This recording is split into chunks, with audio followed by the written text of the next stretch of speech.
Expoagro 2020 dejó una muy buena imagen.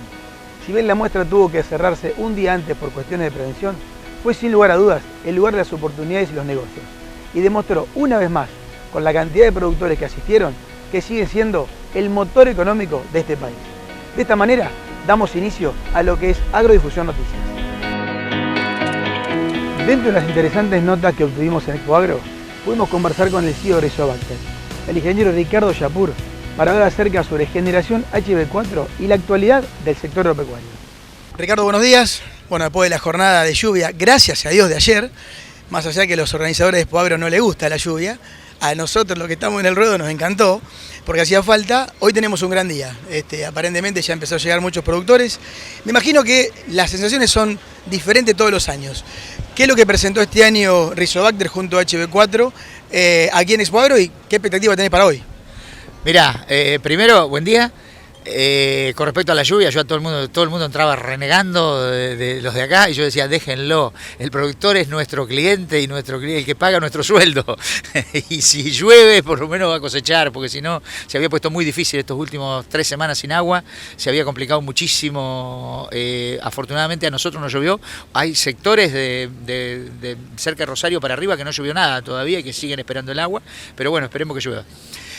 Con respecto a qué hacemos, nosotros acá vinimos presentando Generación HB4, que es un poco la conjunción entre Bioceres, que es la empresa que nos compró, y Rizobacter, donde Bioceres pone la genética, el trait de tolerancia a sequía y salinidad, y nosotros todo lo biológico, los curasemillas, los tensioactivos, los fertilizantes, que es lo que fue nuestro fuerte toda la vida. Así que bueno, acá estamos mostrándolo, presentándolo, a la gente le está gustando mucho el proyecto porque tenemos una propuesta de incrementar granos, de incrementar semillas, para el año que viene ya ir teniendo semillas de trigo y de soja de HB4, con el gen HB4, para que en el momento que salga la aprobación poderlo salir a vender comercialmente para capturar ese mercado, que creemos que por lo que estamos viendo hay mucha demanda.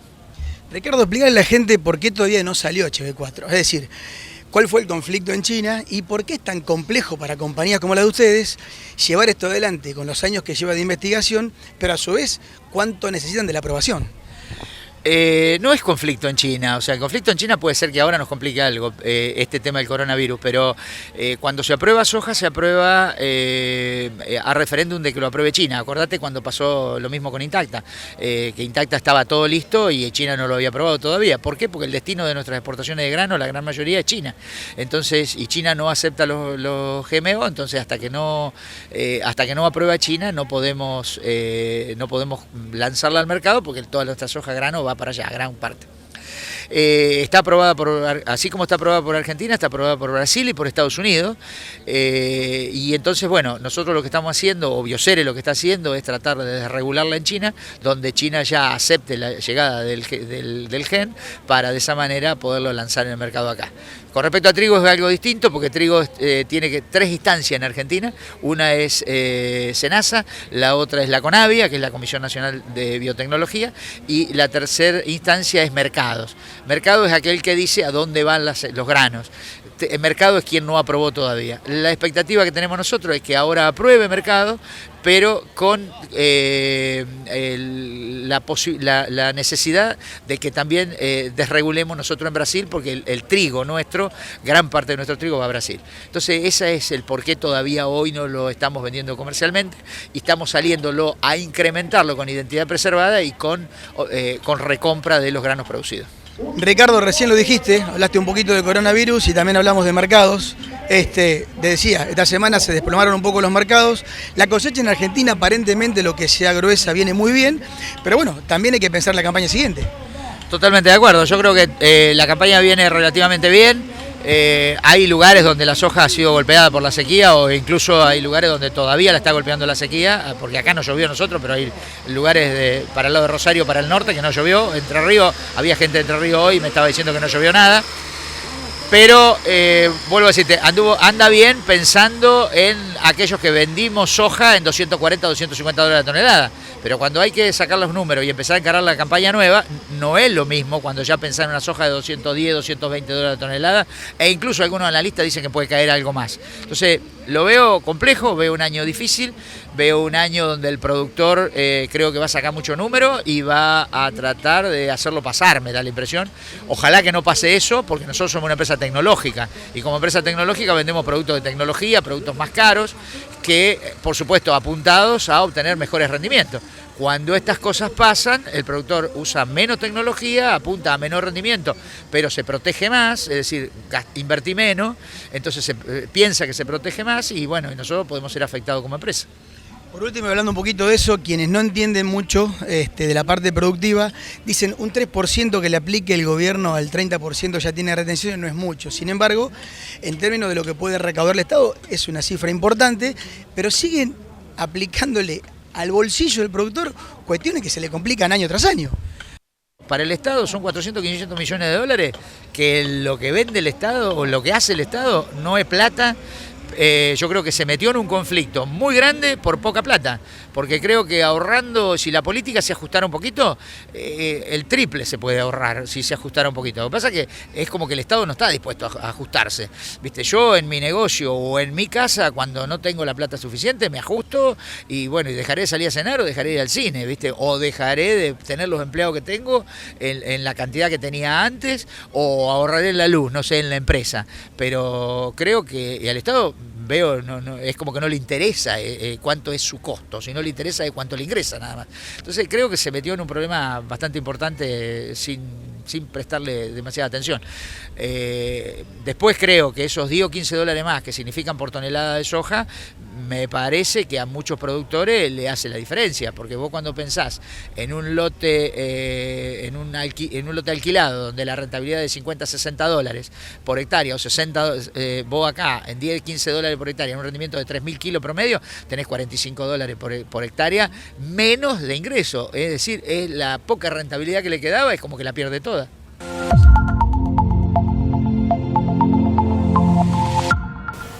Es el momento ideal para pensar en los verdeos de invierno. Siguen siendo tanto la avena como el raigras los cultivos más implantados en nuestro país. Mucho tiene que ver su manera de implantar y fundamentalmente su posterior rebrote. Quédense con nosotros. Después de la primera pausa tenemos mucha más información.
Tecnomil, líder en desarrollo, producción y comercialización de productos fitosanitarios. Nosotros, al igual que tus cultivos, crecemos en la misma tierra. Tecnomil, una empresa argentina. Si viajaste al exterior y si presentás algunos de estos síntomas, fiebre, tos, malestar general, congestión nasal, dolor de garganta o dificultad respiratoria, llama al 107. Si en los últimos 14 días estuviste en estos países y no presentaste síntomas, aislate en tu domicilio por 14 días. Seamos solidarios. Cuidar la salud y evitar el contagio es responsabilidad de todos. Tenés que dejarlo todo, hasta lo último, hasta que no te quede nada. ¿Y todo por qué? Por un choque. Pero... ¿Vos me entendés, Juan Martín? Ahora tengo que pagar una fortuna. Me quiero matar. Bueno, yo te dije que llames a mi productor. Ah, te digo que voy de parte tuya. Pásame tu WhatsApp. Así de paso yo te digo cómo salió todo. Dale, chao. Es un crack este tipo, ¿eh? Pim, pum, pam, ja. Te la devuelve toda, ¿eh?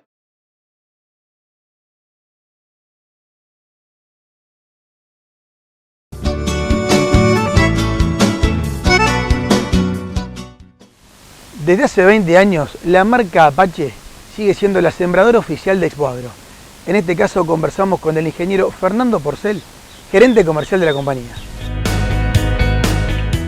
Pablo, buen día. Bueno, muchas gracias. Sí, la verdad que uno se ponía contento y se ponía triste ayer, ¿no? Porque bueno, la verdad que veníamos de una sequía importante el último mes y bueno, acá fue un importante milimetraje en esta zona, en la provincia de Buenos Aires, creo que ayuda mucho.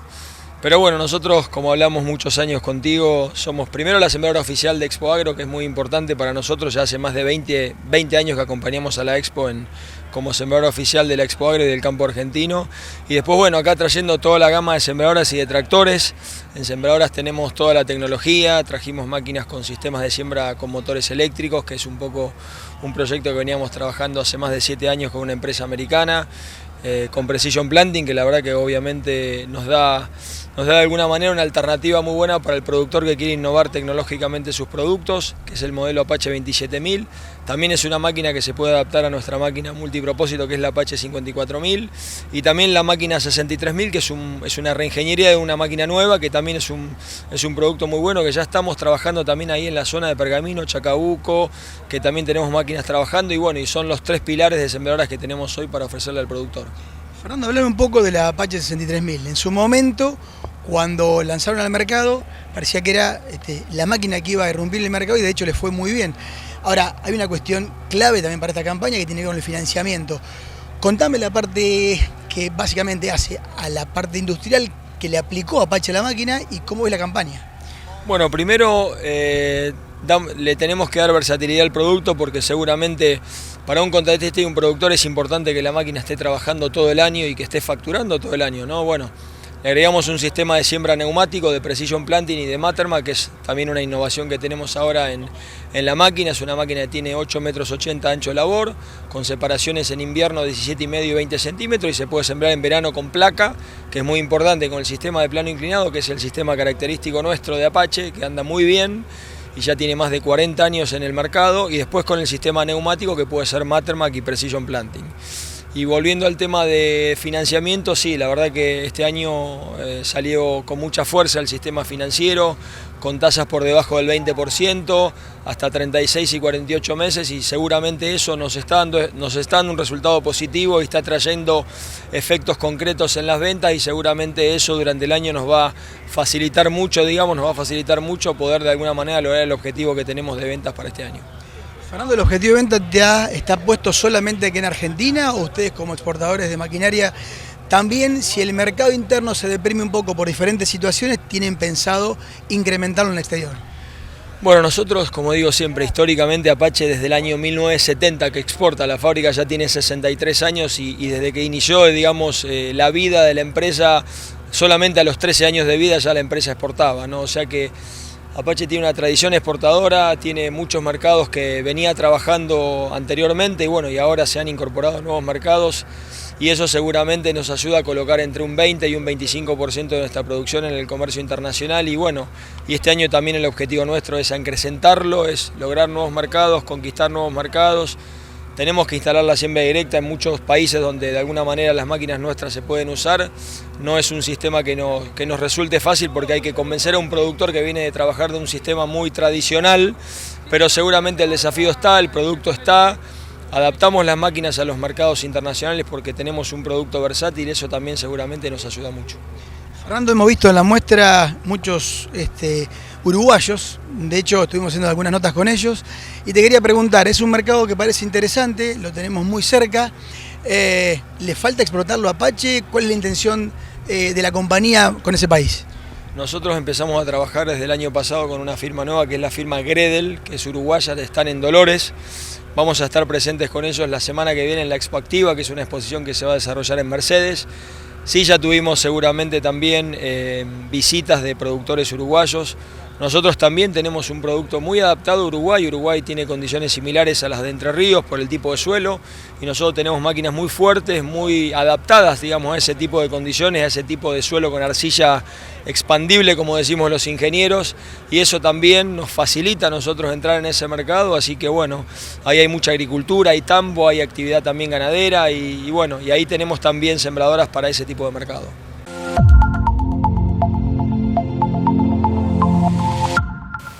Con el esquema actual de retenciones, para soja en un 33% y trigo, maíz en un 12%, solo la región pampeana y algunos departamentos de Entre Ríos cubrirían sus costos en un 50%. El resto del país se lo ve cada vez más complicado. Se quedan unos instantes con nosotros. Después de esta pausa, tenemos mucha más información.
Tecnomil, líder en desarrollo, producción y comercialización de productos fitosanitarios. Nosotros, al igual que tus cultivos, crecemos en la misma tierra. Tecnomil, una empresa argentina. Si viajaste al exterior Y si presentás algunos de estos síntomas, fiebre, tos, malestar general, congestión nasal, dolor de garganta o dificultad respiratoria, llama al 107. Si en los últimos 14 días estuviste en estos países y no presentaste síntomas, aislate en tu domicilio por 14 días. seamos solidarios. Cuidar la salud y evitar el contagio es responsabilidad de todos.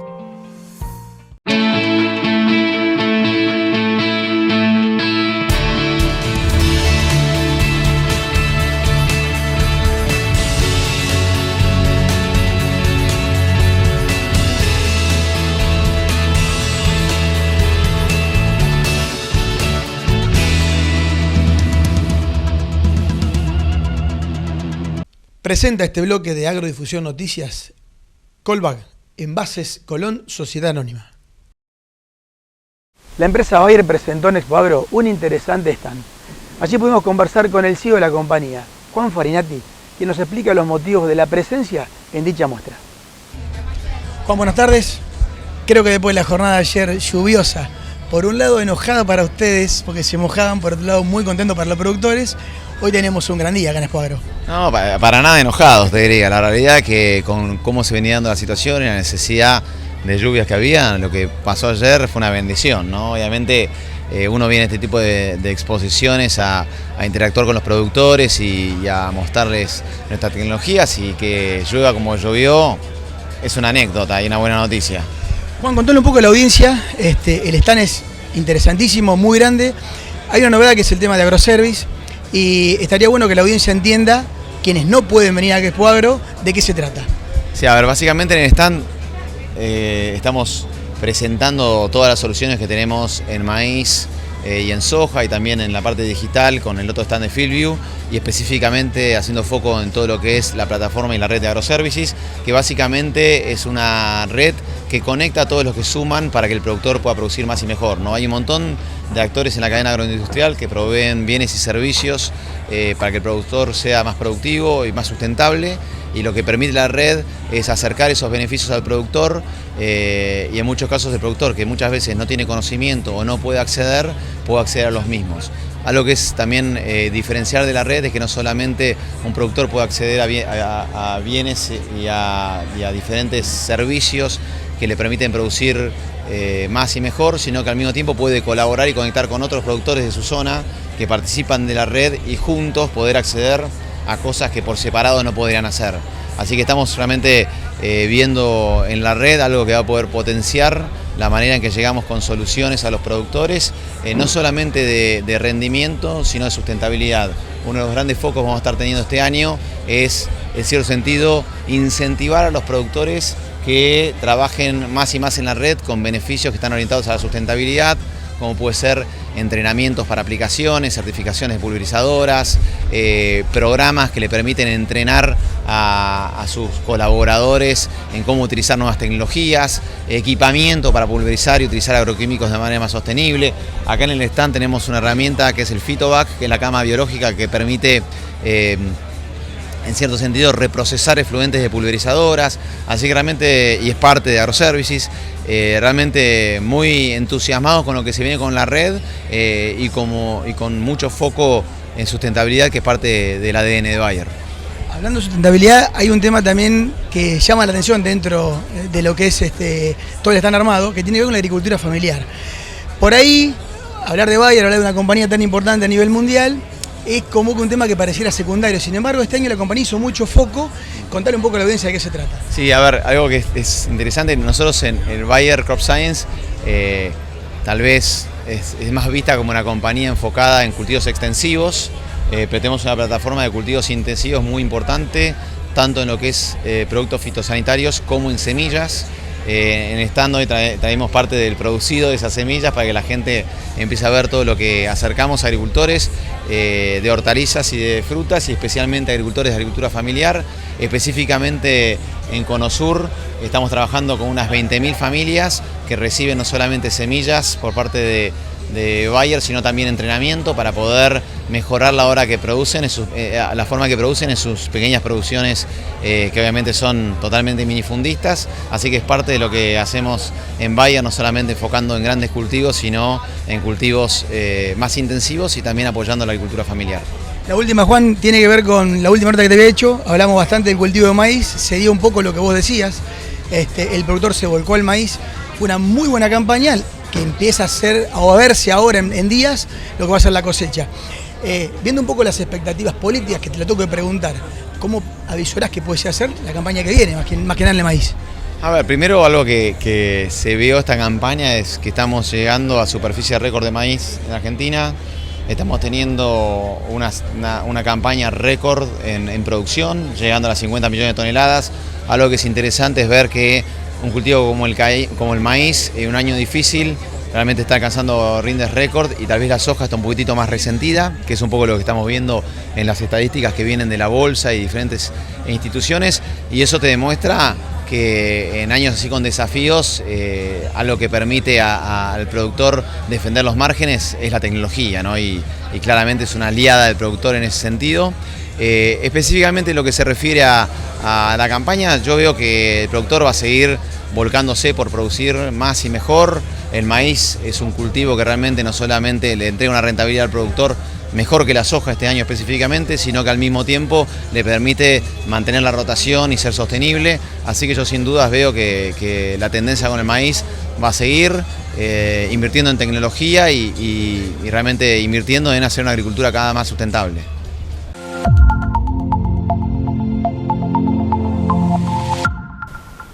Según el ingeniero Gustavo Ferrari del INTA Pergamino, los techos de rendimiento en el cultivo de maíz dependen fundamentalmente de la fertilización. Esta es la nota que obtuvimos en la localidad de Manuel Ocampo.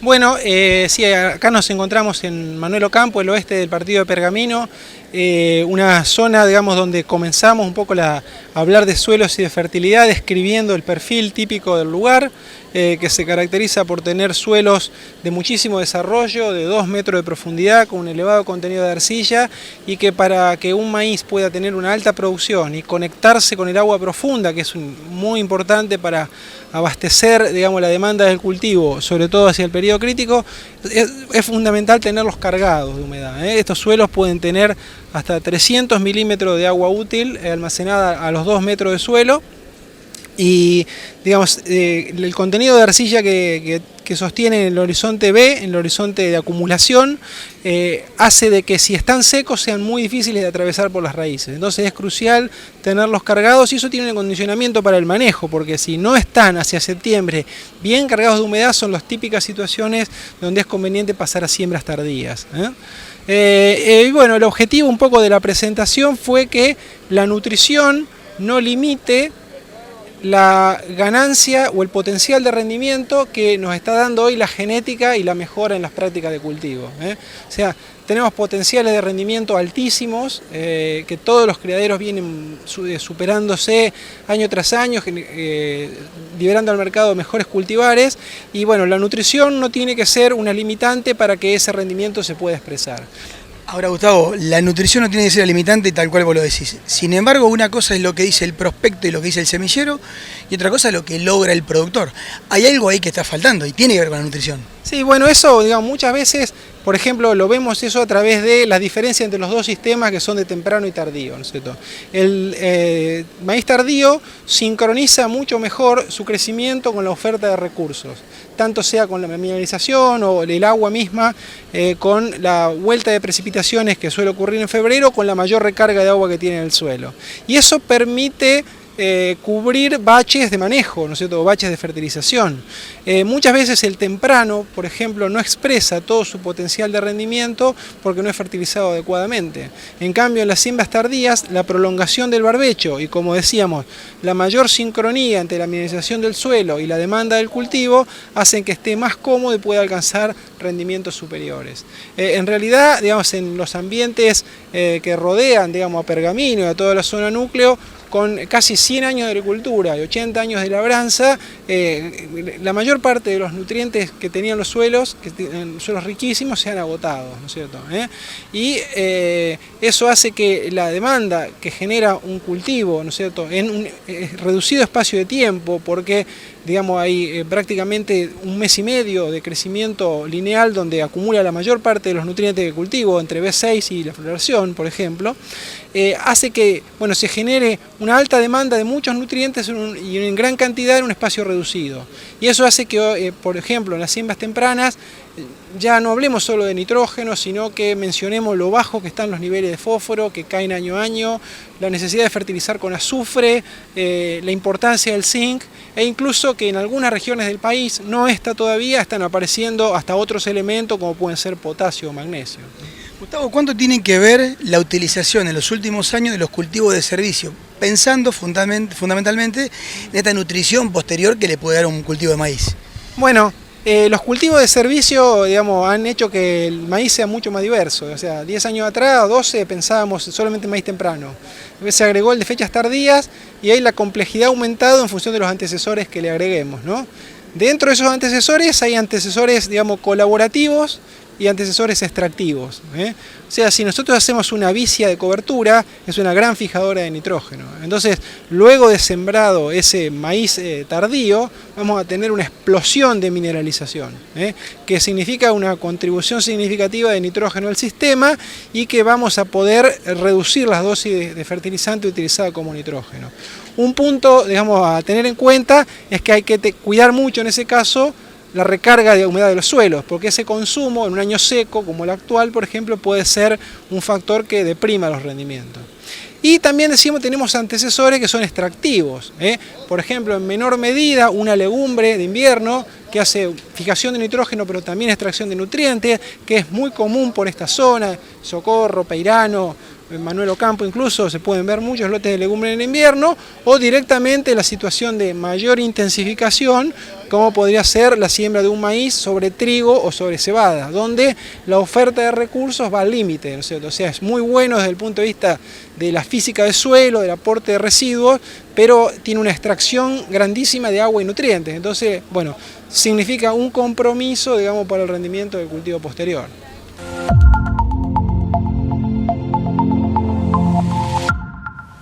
En tiempos de coronavirus es bueno saber que para que cada argentino tenga un frasco de 75 milímetros de alcohol en gel, los productores argentinos debieron haber producido 660 hectáreas de maíz y 900 hectáreas de soja. Siempre es bueno tener en cuenta al campo argentino. De esta manera, damos por finalizado el programa de hoy. Gracias por acompañarnos. Esto ha sido Agrodifusión Noticias.